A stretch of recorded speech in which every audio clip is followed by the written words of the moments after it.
ठीक है, कितनी हम इतनी सारी डिडक्शन कर ली है।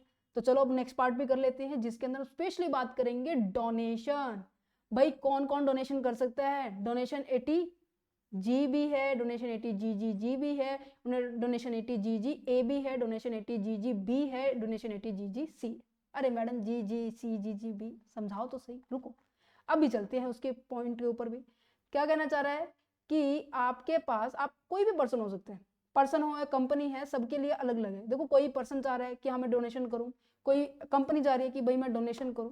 डोनेशन चैरिटी पर्पस के पॉइंट ऑफ व्यू से होती है ना, है ना, मेरा पर्पस है कि मैं चैरिटी में अपना पैसा डोनेट कर रही हूँ, मुझे उससे कोई एक्सपेक्टेशन नहीं है कि मुझे उससे रिटर्न मिले, है ना। अभी तक हमने जितनी भी हमने इन्वेस्टमेंट की है, हमने कहीं पर भी पैसा लगाया है, हमने बैंक से लोन लिया है, हमारा इंटरेस्ट पॉइंट ऑफ व्यू क्या था कि मुझे उससे कुछ मिल रहा है। बट डोनेशन करने से मुझे कुछ नहीं मिलने वाला है, बस just only getting the blessings, right. तो यहाँ पे यही बात की है, ये जो सेक्शंस है यहाँ पे प्रोवाइड की जा रही है, डिडक्शंस होगी किसकी? डोनेशन की, रेंट के रेंट के पेमेंट की, और contribution to the political parties होगी है, रिसर्च फंड के लिए आपने डोनेशन की है।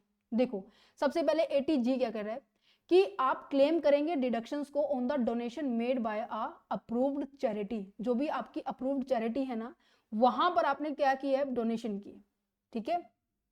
फंड्स को रिलीफ, आपको रिलीफ किया जाएगा फंड्स को गवर्नमेंट के द्वारा, जो इंस्टीट्यूशंस है, कि अगर आप यहाँ पर पैसा लगाएंगे तो आपको डिडक्शन मिलेगी। मतलब कि एक स्पेसिफिक लिस्ट मेंशन है कि आपको यहाँ पैसा लगाना पड़ेगा तो आपको इतनी 100% मिलेगी या 50% मिलेगी या क्वालिफाइड अमाउंट से मिलेगी, कैसे मिलेगी अभी डिस्कस करते हैं। कौन कर सकता है भाई? यहाँ पे सब कर सकते हैं, इंडिविजुअल हो गया, एचयूएफ हो गया, कंपनी हो गया, फर्म हो सकते हैं, कोई, क्योंकि कोई भी डोनेशन दे सकते हैं ना, यहाँ पे तो कोई लिमिट नहीं है ना।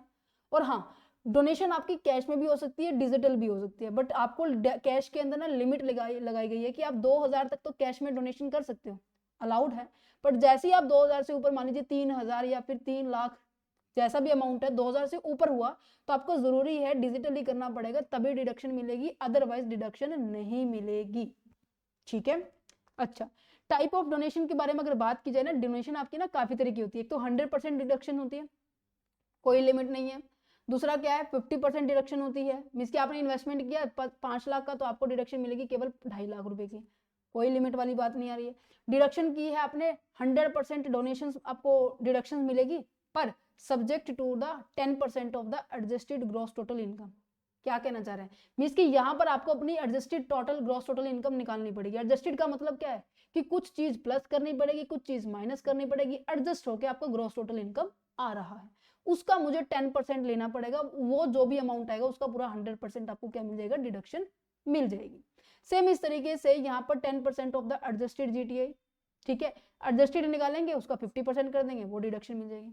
इसकी एक लंबी चौड़ी सी लिस्ट है, मैं आपको सजेशन करूंगी कि आप वो लिस्ट याद करो जिसके याद करने के अंदर जो क्वांटिटी है वो कम हो। सबसे पहले क्या है, मैं आपको ये केवल 3 लिस्ट याद करवाऊंगी, ठीक है। याद करवानी तो क्या है, बिल्कुल आसान सी है। सबसे पहला क्या है कि 50% donation without any qualified limit, qualified limit बोल लीजिए या फिर एडजस्टेड जीटीआई बोल लीजिए, ठीक है। कोई लिमिट ऐसा कुछ नहीं है, जितना डोनेशन किया है उसका 50% आपको क्या मिल जाएगा? डिडक्शन मिल जाएगी। फॉर एग्जाम्पल जैसे कि जवाहरलाल नेहरू मेमोरियल फंड के अंदर आपने अपना इन्वेस्टमेंट किया है 1 लाख रुपए, तो आपको डिडक्शन मिलेगी 50,000 की, ओके। या फिर क्या है, prime minister dot relief fund में आपने 10 लाख रुपए इन्वेस्ट किए हैं, तो आपको 5 लाख की डिडक्शन मिल जाएगी, जिसकी आपकी इनकम में से केवल 5 लाख ही माइनस होंगे, बाकी 5 लाख वो टैक्सेबल होने वाले हैं।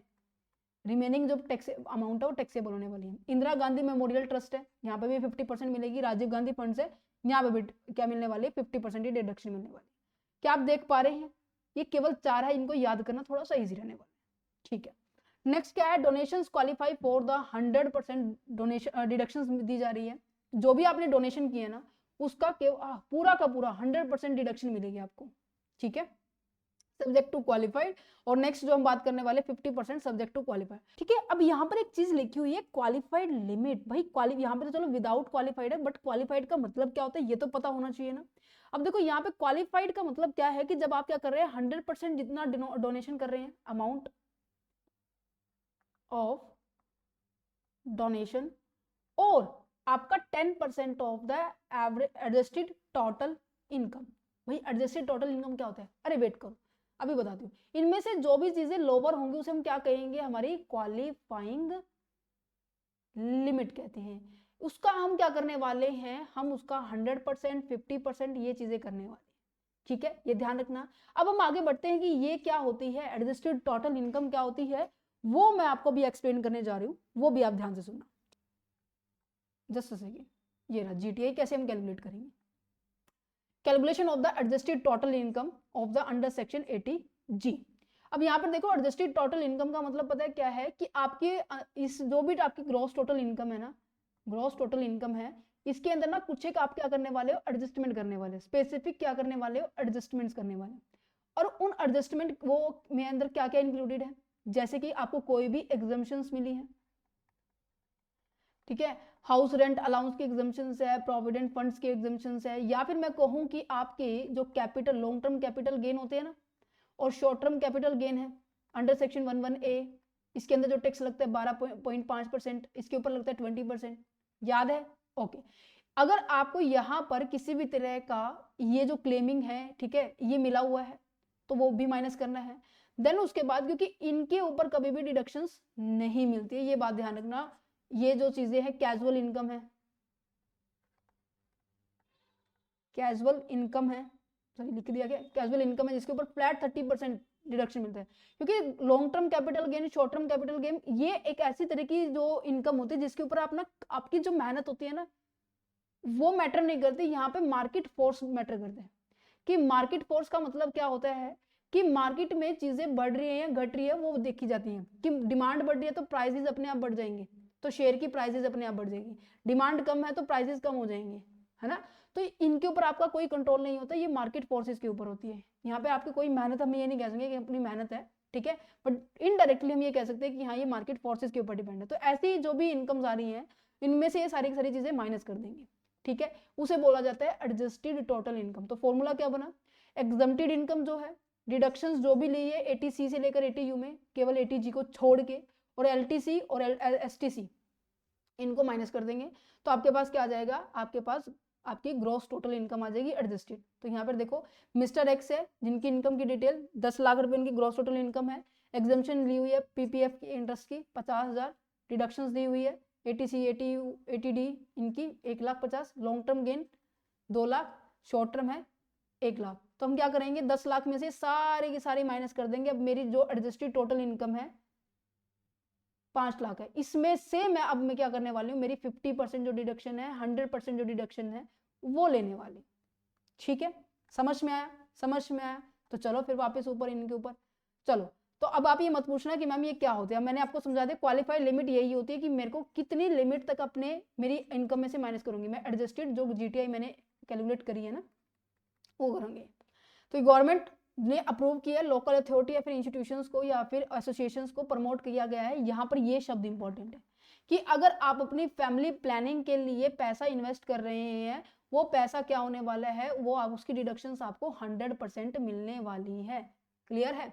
अच्छा, दूसरा, अगर आपने स्पोर्ट्स और गेम के अंदर पैसा इन्वेस्ट किया है, ठीक है, स्पॉन्सरशिप की गई है स्पोर्ट्स की, उसमें आपने पैसा इन्वेस्ट किया है इंडिया की गेमिंग के अंदर, तो वहां पर भी जितना पैसा आपने इन्वेस्ट किया ना, वो सारा का सारा 100% क्या होने वाला है? डिडक्ट हो जाए। ठीक है, 2 आइटम है जो कि 100% क्वालिफाइड में है, 4 आइटम थी जो कि 50% विदाउट क्वालिफाइड में थी। अब ये 6 आइटम है, 5 आइटम है जो कि 50% क्वालिफाइड में। क्या है? वही सेम एज इट इज। क्या लिखा हुआ है? अगर आप चैरिटी पर्पज के बारे में बात कर रहे हैं, चैरिटी पर्पज के बारे में बात की जा रही है जिसमें आपने सारी की सारी कंडीशन फुलफिल की है, ठीक है, ये तो नॉर्मल बात थी। और दूसरा, आपने यूटिलाइज किया गया है अपने फंड का, गवर्नमेंट और the any local authorities for the utilize for any charitable purposes other than the purpose of the promoting the family planning. Family planning को छोड़ के बाकी अदर जितने भी सेक्टर के अंदर आपने पैसा अपना इन्वेस्ट किया है, वहां पर अगर आपने इन्वेस्टमेंट किया है तो गवर्नमेंट कह रही है कि हाँ जी, आपको 50% क्वालिफाइड का अमाउंट क्या करने को मिलेगा, आपको डिडक्शन मिल जाएगा। क्लियर है? नेक्स्ट क्या है कि अगर आप पैसा वहां पे इन्वेस्ट कर रहे हैं जिससे कि आपकी किसी एरिया की डेवलपमेंट या फिर आप क्या करना चाह रहे हैं? इंप्रूवमेंट करना चाह रहे हैं, ठीक है, या फिर कोई सिटी होगी या कोई टाउन हो गया है, विलेज हो गया है, कोई भी एरिया जहां पर आप इनकी चीजों की आप क्या करना चाह रहे हो, इंप्रूवमेंट करना चाह रहे हो, ठीक है। अच्छा, या फिर मैं कहूं कि आप किसी ऐसी माइनॉरिटी कम्युनिटी है जहां पर उसको उभारना चाह रहे हो, जैसे कि आप जैसे जम्मू कश्मीर जब से हमारे भारत का हिस्सा बना है और वहां पे ज्यादा से ज्यादा फंड इन्वेस्ट किए जा रहे हैं, अगर आप वहां पे इन्वेस्ट कर रहे हो ना तो आपकी 50% वहां पे डिडक्शन मिलेगी। अच्छा, और दूसरा, अगर किसी हिस्टोरिकल प्लेस के ऊपर या फिर मैं कहूँ कि किसी भी मतलब बहुत ज्यादा भौतिक जो चीजें होती हैं उनको वापिस नोटिफाई में लेके आना, या फिर मैं कहूँ कि जैसे टेम्पल हो गया, मॉस्क हो गया, गुरुद्वारा हो गया, ठीक है, ऐसे चर्च हो गया, ऐसे प्लेसेस को आप दोबारा से क्या कर रहे हो, रेनिफाइड कर रहे हो, रिनोवेशन कर रहे हो, सुधार रहे हो, रिस्ट्रक्चर कर रहे हो, तो आपको 50% का पैसा क्या हो जाएगा, डिडक्ट हो जाएगा।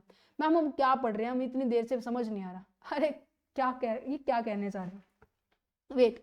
अब मैंने कहा ना मेरे पास पैसा बहुत ज्यादा है, तो मैंने इतना यह पैसा यहाँ लगा दिया, मैंने फैमिली प्लानिंग के लगा दिया है, जैसे किसी मैंने जम्मू कश्मीर के डेवलपमेंट के लिए मैंने वहाँ पे पैसा लगा दिया है, ठीक है, जम्मू कश्मीर की जो कम्युनिटी है वहाँ पे मैंने पैसा दे दिया है, ठीक है, मैंने किसी चर्च या फिर गुरुद्वारे के अंदर, या फिर मैं कहूँ कि मैंने अब उसमें मंदिर के अंदर, ठीक है, मस्जिद के अंदर उनकी रिनोवेशन के लिए मैंने पैसा दिया है कि हाँ जी, मंदिर में डोनेशन होती है ना, उसमें अगर पैसा दिया तो आपको 50% का पैसा डिडक्ट हो जाएगा। मैं ये कहना चाह रही हूँ बच्चों, ठीक है, समझ में आया?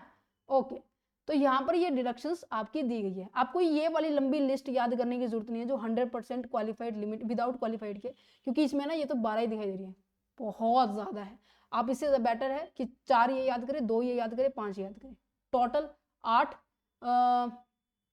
11 आपको याद करनी है, बाकी याद करने की जरूरत नहीं है, ठीक है, समझ में आया? अच्छा, ATGG की बारे में बात की जाए तो यहाँ पे बात की जा रही है अगर आप लोन ले रहे हैं, क्या ले रहे हैं, अगर आप लोन ले रहे हैं, और लोन लेने का मतलब क्या है, सॉरी लोन नहीं, लोन का तो हमने पढ़ लिया, डिडक्शन किसके रिगार्डिंग है, रेंट पेड के रिगार्डिंग, कि आप रेंट पे घर ले रहे हैं, ठीक है, और उसका खर्चा आप अपनी इनकम में से दे रहे हैं, तो गवर्नमेंट कह रही है, गवर्नमेंट क्या कह रही है कि अगर कोई इंडिविजुअल, अगर कोई भी HUF, ठीक है, HUF है नहीं है, नहीं, individual, only individual, only individual अगर रेंट पे कर रहा है, who do not receive the HRA, ये लाइन इंपॉर्टेंट है, जिसको HRA मींस की हाउस रेंट अलाउंस नहीं मिलता अपने एम्प्लॉयर से, वो क्या करने वाला है, वो क्या करने वाला है, उसमें ये डिडक्शन ले सकता है, क्योंकि हाउस रेंट अलाउंस को जब हम कैलकुलेट करते हैं ना, तो जितना अमाउंट आपको रिसीव हुआ है ना बच्चे,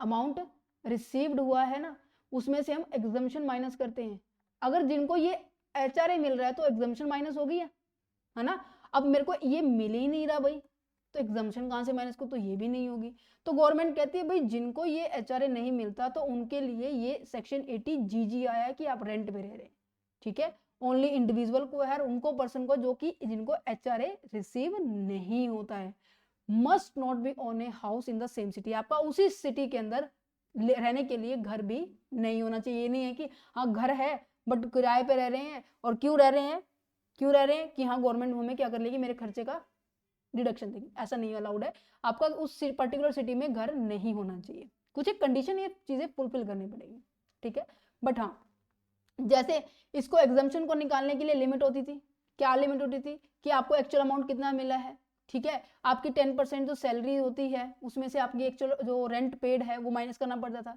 आप किस सिटी में रहते हैं, ठीक है, आप ज्यादा पॉपुलेशन वाली सिटी में जैसे कि दिल्ली, ठीक है, कलकत्ता, मुंबई, चेन्नई, इन वैसे सिटी में रहते हैं तो आपकी जो इसकी सैलरी का 50% लेते थे, और बाकी जो अदर सिटीज है उनके लिए हम 40% लेते थे ना, तो सेम इस तरीके से यहाँ पर इस डिडक्शन को लेने के लिए भी इसमें भी एक स्टेप है, क्या कि या तो 5,000 रुपए पर मंथ, मीन्स की साल का कितना हो गया, 60,000 हो गया, कहते हैं हाँ जी, और जितनी भी आपकी एडजस्टेड टोटल इनकम आई है, अब आप ये मत पूछना कि ये होता क्या, क्योंकि मैंने आपको ऑलरेडी बता दिया,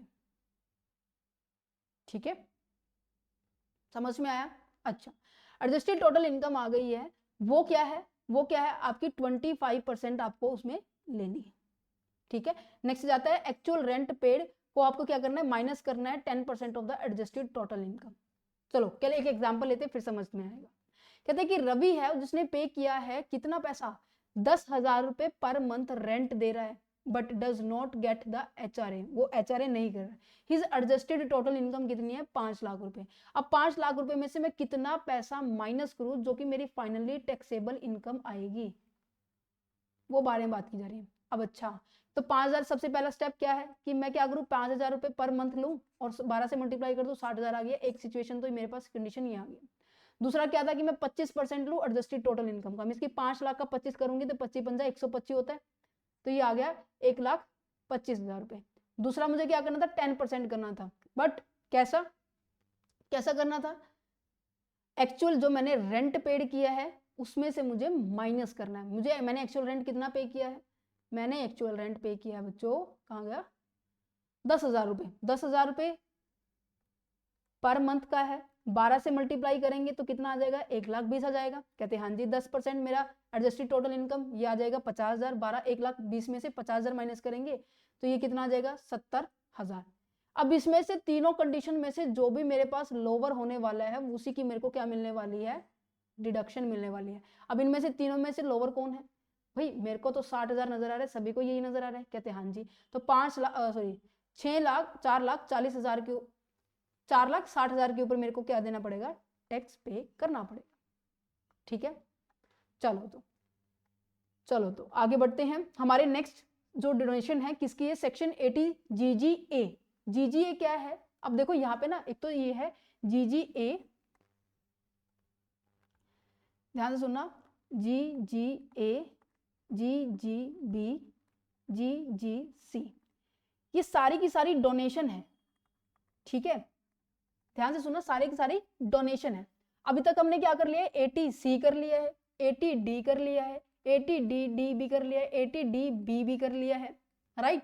देन उसके बाद 80E किया हमने, 80EE भी किया है, 80EA किया है, देन उसके बाद 80E आई थिंक B था, जस्ट अ वेट, है ना,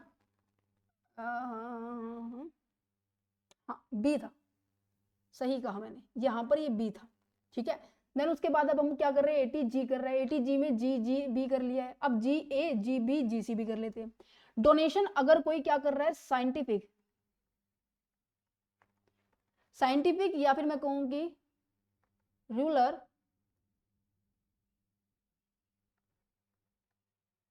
डेवलपमेंट के लिए आप पैसा लगा रहे हैं, या फिर मैं कहूं कि कोई कंपनी, यहां पर कौन है, कोई कंपनी पॉलिटिकल पार्टीज को क्या कर रही है, पैसे दे रही है, फंड दे रही है इलेक्शंस के लिए। यहां पर कौन दे रही है, कंपनी किसको दे रही है, पॉलिटिकल पार्टीज को। अगर कोई इंडिविजुअल भी चाहे तो भाई पॉलिटिकल पार्टीज को देना, तो उसके लिए सेक्शन 80 GGC है। थोड़ा सा लिंक अगर बना के देखें तो देखो, सी वैसे कंपनी के साथ होना चाहिए था, पर यहां नहीं है, यहां कह रहे हैं अपोजिट है।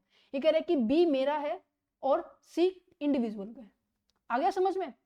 अगर कोई पर्सन साइंटिफिक या फिर रूरल डेवलपमेंट में कर रहा है तो हम क्या करेंगे, 80GGA का कंसेप्ट अप्लाई करेंगे। अगर कंपनी कोई पॉलिटिकल पार्टीज को फंड दे रही है तो GGB, और कोई कंपनी पर्सन पॉलिटिकल पार्टीज को फंड दे रहा है तो यहां पर GGC आ जाएगा। क्लियर है, इतना समझ में आ गया। ओके, अब नेक्स्ट पार्ट देखते हैं, जस्ट वेट, इसको रीड आउट और कर देते हैं। जो मैंने अभी समझाया वो एज इट इज है कि this sections allow the 100% deductions होगी अगर डोनेशंस की गई है toward the scientific research and the rural development के लिए। कौन लेगा, कोई भी इंडिविजुअल ले सकता है, कोई भी बिजनेसमैन ले सकता है, बट यहाँ पर कंपनी अलाउड नहीं है। ठीक है, कंपनी के लिए कौन है, अभी तो आप बताया मैंने, GGB है, बट पॉलिटिकल पार्टीज को डोनेशन करेगी। डिजिटली आपको पेमेंट करनी होगी, चेक के थ्रू पेमेंट करनी होगी, कैश में जितना भी डोनेशन करेंगे वो 2,000 तक ही अलाउड है। उससे ज्यादा अगर आपको करना है तो डिजिटल देना पड़ेगा। 2,000 से ज्यादा आपने कैश में किया तो आपको डिडक्शन नहीं मिलेगी। ठीक है, 100% अमाउंट क्या होने वाले है, डिडक्ट हो जाएगी। एग्जाम्पल के तौर में क्या है, रमेश ने डोनेट किया है गवर्नमेंट को, गवर्नमेंट अप्रूव जो रिसर्च इंस्टीट्यूशन है वहां पर हमने इसकी डिडक्शन की, डोनेशन की है, तो यहाँ पर मेरे को क्या मिलने वाली है, 1 लाख रुपए मेरे को डिडक्शन देने वाली है। ठीक है, क्योंकि 1 लाख का खर्चा हुआ तो 1 लाख की डिडक्शन होगी ना। देखो 1 लाख का खर्चा है तो 1 लाख की डिडक्शन होगी, तो यहाँ पे 100% हो गया। ठीक है, समझ में आया। अच्छा, GGB क्या है, जब कोई कंपनी क्या कर रही है, कंपनी क्या कर रही है, किसी पॉलिटिकल पार्टीज को क्या कर रही है, लेन देन कर रही है, मीन्स की डोनेट कर रही है। Company make a donation to the political parties या फिर इलेक्शन ट्रस्ट के बारे में बात की जा रही है। केवल ओनली इंडिविजुअल इंडियन कंपनी के बारे में बात की जाएगी, ठीक है। ओनली इंडिविजुअल, यहाँ पे इंडिविजुअल नहीं है, इंडिविजुअल के लिए ATGGC है, ठीक है। 100% डिडक्शन मिलेगी, same as it is rule आपका अप्लाई होने वाला है, ठीक है। यहाँ पर अगर कोई पर्सन क्या कर रहा है, पॉलिटिकल पार्टीज को फंड दे रहा है, ठीक है, higher donation to the political parties है, तो आपको कौन सी देने वाले हैं डिडक्शन, ATGGC देने वाले हैं, ठीक है। ओनली इंडिविजुअल के लिए एप्लीकेबल है, क्लियर है। तो फाइनली इसको सम अप किया जाए तो ATG किसके लिए था, स्पेसिफिक डोनेशन के लिए था। अगर डोनेशन आप चैरिटी को कर रहे हैं, ठीक है, तो वहां पे 50 और 100% की क्राइटेरिया था, एक तो विद और एक विदाउट वाले में। विद और विदाउट का कॉन्सेप्ट आ गया होगा समझ में। Donation to the registered institutions only, जो कि एक लिस्ट दी गई है, उसमें से केवल आपको 11 नाम ही याद करने हैं, ठीक है। अच्छा, ATGG क्या था, जब आप क्या कर रहे हैं, रेंट पेड कर रहे हैं और रेंट पेड करने का आपको डिडक्शन मिल रहा है और उस टाइम आपको हाउस रेंट अलाउंस ना मिला हो और आपका खुद का सेल्फ का घर वहां पर उसी पर्टिकुलर सिटी में नहीं होना चाहिए। और उसको कैलकुलेट करने की लिमिट कैसे रखी है कि एटलीस्ट 60, क्यों, क्योंकि 5,000 महीने की और गुना में 12 हो गए हैं, 25% of their is a amount जो कि आपकी एडजस्टेड है इनकम, एडजस्टेड टोटल इनकम है, और रेंट जितना पेड किया है उसका 10%। ये 3 स्टेप को आपको करना है, इनमें से जो भी लोअर होगा वो आपका हो जाएगा। 80 और जरूरी है कि आपको यहाँ पे फॉर्म नंबर 10BA फिल करना पड़ेगा, ये बात भी इंपॉर्टेंट है। मैं आपको ये आई थिंक ये स्किप हो गई है, ये बात इंपॉर्टेंट है, इसको नोट आउट करें, ठीक है। Okay, donation to the scientific research and the rural development की अगर बारे में बात की जाए तो क्या की जा रही है, इंडिविजुअल बिजनेसेस है, ठीक है, बट एक्सेप्ट दोज बिजनेस, अगर अगर उसका काम ही बिजनेस में यही है ना कि हाँ मेरा खुद का काम रिसर्च है, मैं उसी में इन्वेस्ट कर रहा हूँ, उसके पॉइंट पे बात नहीं करें, क्योंकि अदर इंडिविजुअल उसमें इन्वेस्ट कर रहे हैं, ठीक है। 100% डोनेशन है, कोई लिमिट नहीं है कि हाँ जी 1.5 लाख है, 5 लाख है, 4 लाख है, नहीं, जितना डोनेशन करेंगे रिसर्च एंड डेवलपमेंट के ऊपर, साइंटिफिक रिसर्च के अंदर, रूरल डेवलपमेंट के अंदर, कहते हैं कि 100% है भाई, आओ और डोनेट करो। अच्छा, नेक्स्ट क्या है, GGB जब क्या करती है, जब पॉलिटिकल पार्टीज, इंडियन कंपनीज क्या करती है, इंडियन कंपनीज क्या करती है, पॉलिटिकल पार्टीज में डोनेशन करती है, तो GGB है। और जब इंडिविजुअल पॉलिटिकल पार्टीज में डोनेशन करती है तो GGC है, ठीक है। की पॉइंट्स मैंने आपको दोबारा से फिर रिपीट कर दिया, तो आपको इसको रिकॉल कर सकती है।